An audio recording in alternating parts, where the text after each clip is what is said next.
Hi, it's me, Josephine, and I'm very happy to see you again.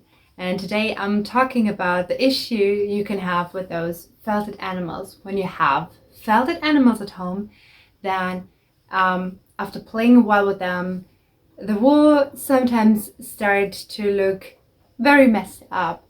And it's pretty simple and easy to fix that and to solve that issue. And I took a very short video to explain you how to do that.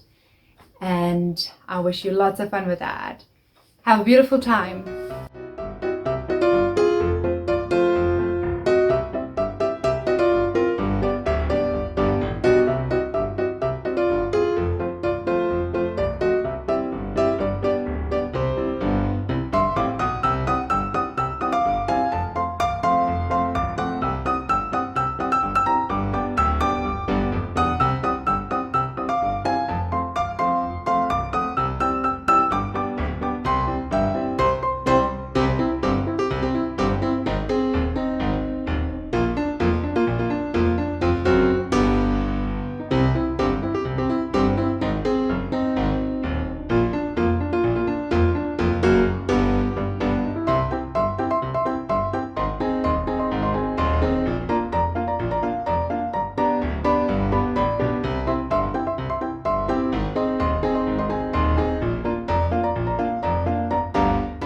So now you've seen how I fixed it, and it is really simple, like I said before.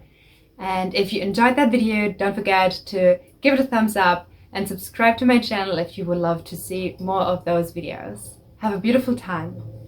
Bye, see you next time.